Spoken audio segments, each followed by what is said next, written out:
उवाचहं प्रदक्षिणोद्भवं मुण्डं मुने तद्वक्तुमर्हसि पुराणन्यायमीमांसा धर्मशास्त्रविचक्षणा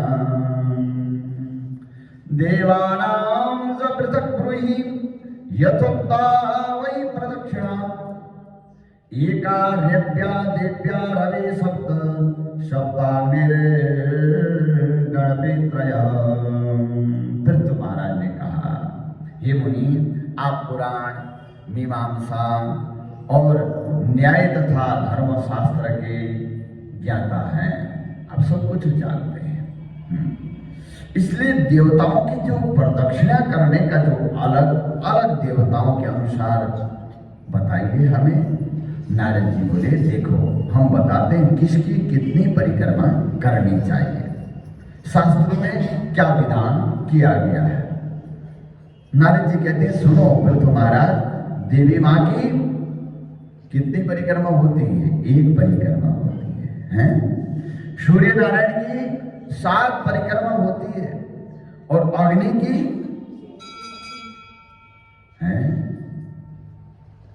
अग्नि की 7 परिक्रमा लिखा है।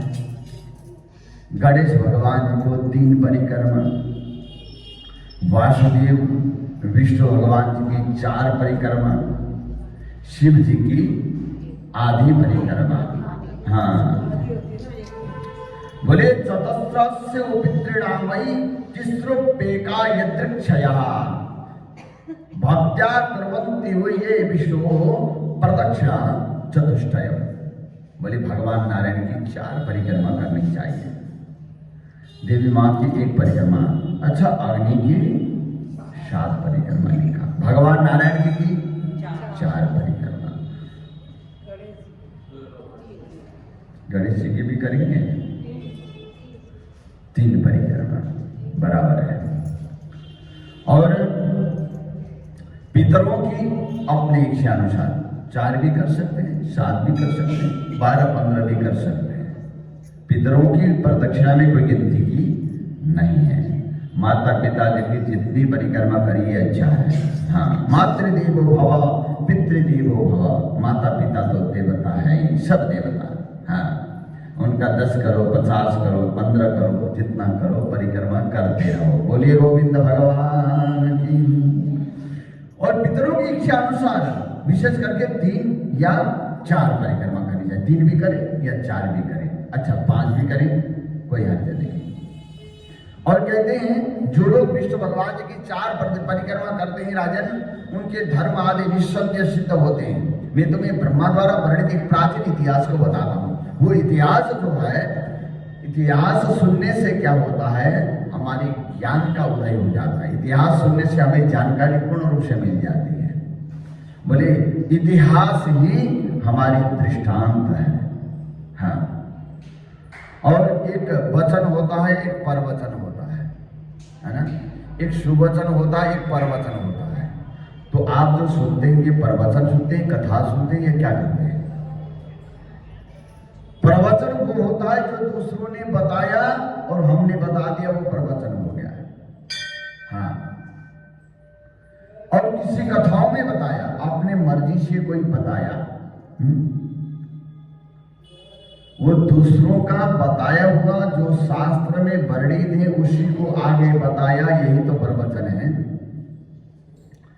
बोले इसी प्रकार से यहाँ पर क्या कहते हैं कि प्राचीन इतिहास को बताते हैं जो इतिहास में वर्णित है।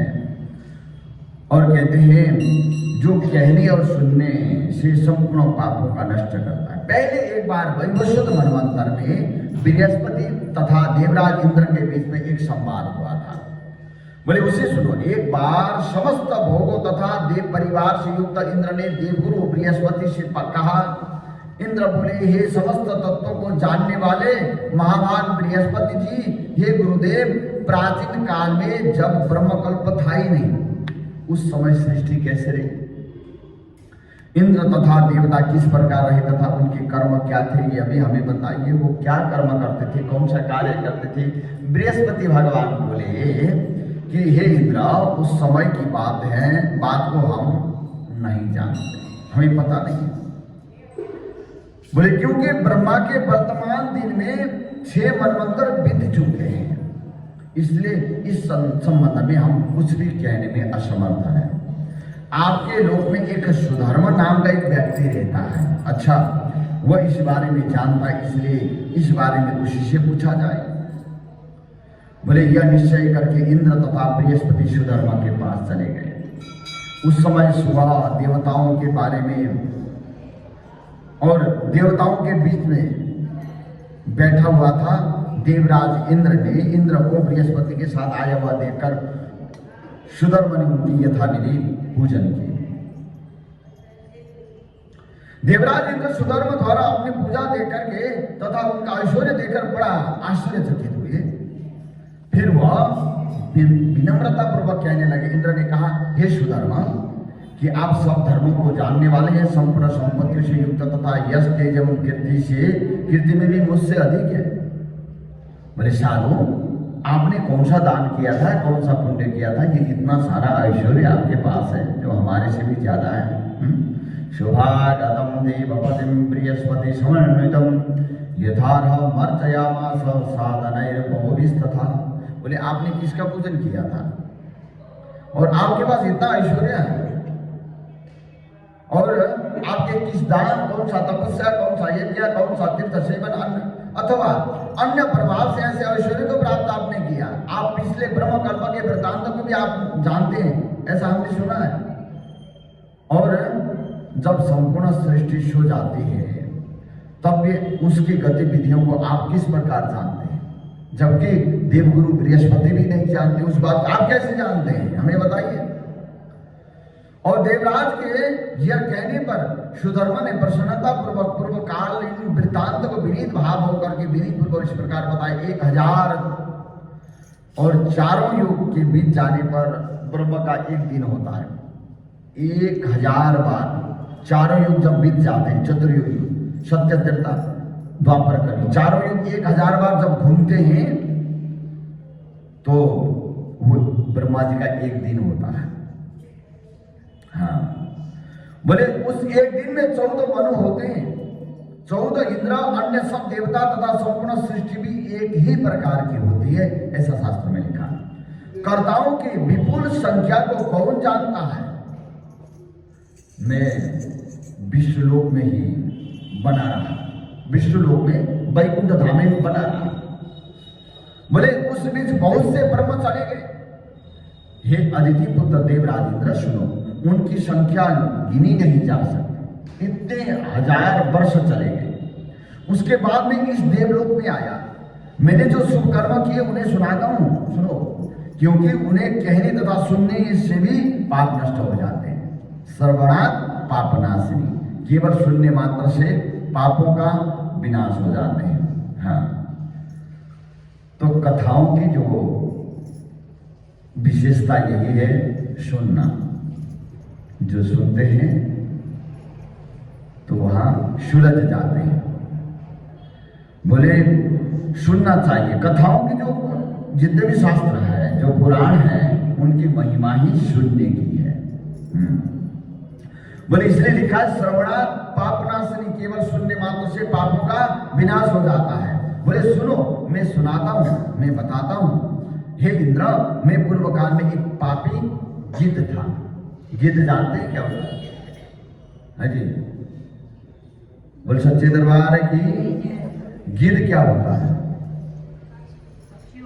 एक पक्षी होता है, हाँ, जो नॉन वेजिटेरियन पक्षी होता है ना? है? तभी तो कहा है नॉन वेजिटेरियन। हाँ, वो पक्षी होता है ना? और पक्षियों में भी वो कैटेगरी है, अलग अलग, फर्क फर्क, कोई सात्विक है, कोई राजसिक है, कोई तामसिक है, पक्षियां भी फर्क फर्क है। हाँ, बोले उसने कहा मैं गिद्ध था, है? और पृथ्वी पर रहकर खराब मांस का भोजन करने वाला था, कुर्र पक्षी था। एक बार मैं विष्णु मंदिर की दीवार पर बैठा हुआ था। वो कहने लगा कि बहेलिए के तीर से घायल होकर मंदिर के आंगन में जाकर के गिर गया। तभी मेरे मांस का लोभी एक कुत्ता वहां पर आया है। वह मुझे मुंह में दबाकर जब खड़ा था, उसी समय बाकी कुत्ते आ गए हैं। बाकी कुत्ते भी आ गए तो बाकी कुत्तों के डर से वो भागने लगा। भागने का जगह तो कहीं था नहीं।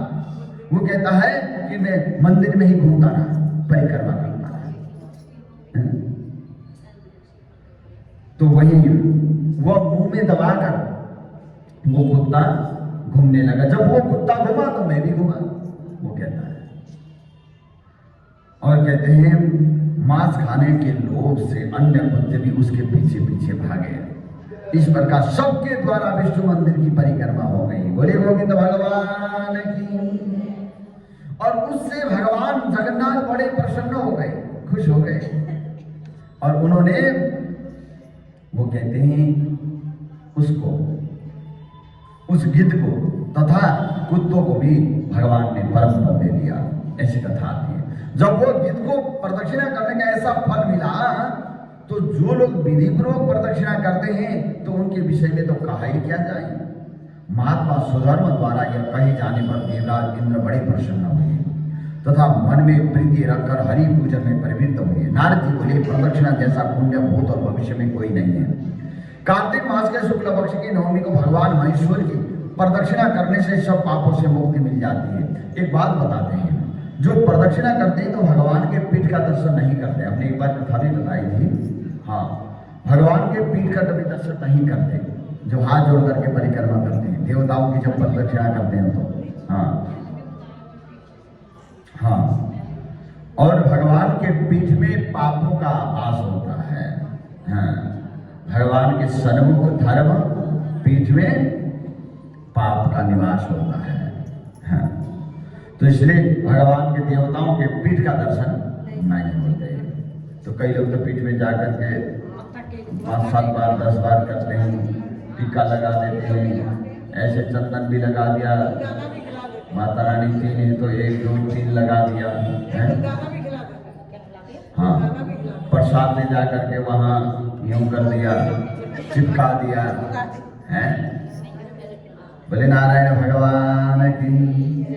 पीठ का दर्शन नहीं करना चाहिए। बात छोटी छोटी बात होती है जिससे हमारा किया गया पुण्य कर्म है कहीं वो विनाश ना हो जाए। देखिए, आपने धन रखे तो धन का जो है ना संरक्षण करना आपका कार्य है। आपने बड़ी मेहनत से धन का अर्जन किया। जैसे धन का संरक्षण करते हैं, कोई उठा के ना ले जाए, कहीं गिर न जाए हैं। और घर से मंदिर के लिए हम 2-4 सिक्के लाए हैं, वो भी पल्लू में बांधे हुए हैं और उसका भी ये डर रहता है कि कहीं गिर न जाए। रहता है ना? नहीं रहता। हाँ, और ये संरक्षण जो करते हैं जैसे धन का, वैसे धर्म का भी संरक्षण करना चाहिए। जो आपने पुण्य किया वो कभी विनाश ना होना है, उसका हम ध्यान नहीं देते। सबसे बड़ा तो जो धर्म जो है ना, धन तो धर्म है। हम वो सिक्के को संभाले ना संभाले, वो धर्म को जरूर संभालना चाहिए।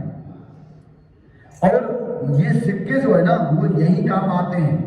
धर्म वहां भी काम आता है। कहाँ? हाँ, वहां ये पैसे नहीं चलेंगे, वहां की करेंसी दूसरी है। आप कहीं जाते हैं, कहीं बाहर विदेश जाते हैं तो यहाँ की करेंसी नहीं, वहां चेंज करनी पड़ती है ना। और जितना ले जाते हैं उतना ही हम खर्च कर सकते हैं। और वहां के लिए धर्म, उसका संरक्षण करें।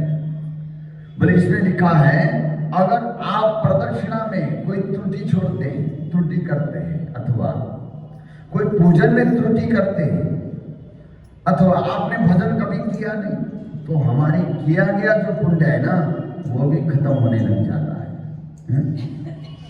बोलिए गोविंद भगवान की। इसलिए कि जो है वो खत्म ना हो जाए और थोड़ा बहुत बढ़ता जाए, तो ऐसा कर्म करना चाहिए। और इस प्रकार से कहते हैं, कार्तिक शुक्ल पक्ष की नवमी के दिन ही सत्य युग का प्रारंभ हुआ था। इस तिथि को दान करने तथा प्रदक्षिणा करने से अनंत फल प्राप्त हो जाते हैं। राजन, कार्तिक मास के शुक्ल पक्ष की नवमी को मथुरा में जाकर प्रदक्षिणा करने की ब्रह्महत्या, सुरापन, गोहत्या तथा व्रतभंग आदि सभी पाप नष्ट हो जाते हैं। मथुरा की प्रदक्षिणा करने से सब पाप नष्ट होकर के मनुष्य पवित्र हो जाता है। परिक्रमार्थ के पाव जहाँ जहाँ पड़ते हैं उन दिशाओं के सभी पितर स्वर्ग लोकों को चले जाते हैं। इसलिए हे वत्स, मथुरा की प्रदक्षिणा प्रयत्न पूर्वक करनी चाहिए। यदि कोई अन्य देशवासी मथुरा की परिक्रमा करने के लिए जाता है तो उसके दर्शन मात्र से सब पाप दूर हो जाते हैं। हाँ, जरूर करना। यदि इसमें भी असक्त हो तो ब्राह्मण, विष्णु अथवा गौशाला की प्रदक्षिणा ही करनी। अब मैं तुम्हारे स्नेह के कारण अत्यंत गुप्त बात बताता हूँ, सुनो। तुलसी तथा शालिग्राम की प्रदक्षिणा से श्रेष्ठ न तो कुछ और है न कुछ होगा, यही मथुरा। हाँ, और यही 84 कोष ब्रजमंडल। बोले इसमें तो यही लिखा है, बोले शालिग्राम और तुलसी जी की जो परिक्रमा है वो सर्वश्रेष्ठ है। बोले और न भविष्य में होगा, जो कि इतना अधिक पुण्य फलदायी है। समस्त वन, औषधि, समुद्र सहित संपूर्ण 7 द्वीप वाली पृथ्वी की प्रदक्षिणा करने से जो पुण्य होता है वही पुण्य शालिग्राम भगवान की प्रदक्षिणा करने से मिल जाता है। और बोले इस प्रदक्षिणा से काशी की सैकड़ों पंचक्रोशिक परिक्रमाओं का फल मिलता है। ग्रहण के समय करोड़ों गाय के दान का फल मिल जाता है शालिग्राम भगवान की परिक्रमा से। गाय, ब्राह्मण, सन्यासी तथा देवालय ये सब भी शालिग्राम भगवान जी के समान ही हैं। शालिग्राम से अधिक किसी की प्रदक्षिणा नहीं है, इसलिए कार्तिक शुक्ल नवमी को उनकी प्रदक्षिणा करनी चाहिए। हाँ, ब्राह्मण, गौ, देवालय, मठ, तुलसी वन आदि अनेक स्थानों में शालिग्राम निवास करते हैं। प्रदेशवासी पुण्यशील साधु, योगी, वैरागी, मुक्त, गृहस्थ, धर्मात्मा, पुराण, वेद, उपवेद तथा देव प्रतिमाएं गांव तथा नगरों में रहते हैं। इसलिए गांव नगर की परिक्रमा अथवा शालिग्राम भगवान की परिक्रमा बराबर है। बोलिए शालिग्राम भगवान की। और इन सब की प्रदक्षिणा करना उत्तम से उत्तम कार्य है। इसलिए प्रातःकाल उठकर पवित्र मन से स्नान करके बिना कुछ खाए हुए हाथ में जल वाली जो है ना पात्र लेकर के हरि नाम जपते हुए नगर के बाहर जाकर हरि नाम का मंत्र तथा स्तोत्र जपना चाहिए। हाँ, परिक्रमा के समय में हरि नाम स्मरण करना चाहिए, भगवान नाम उच्चारण करना चाहिए, पड़ोसी की बात नहीं करनी चाहिए। बोलिए गोविंद भगवान की। बोले हरि नाम संकीर्तन करते हुए, भजन भी नहीं, संकीर्तन, नाम संकीर्तन करके बोले अष्टाक्षर मंत्र हो गए, द्वादशाक्षर मंत्र हो गए, इन मंत्रों का जाप करते हुए, पाठ करते हुए और प्रदक्षिणा देनी चाहिए।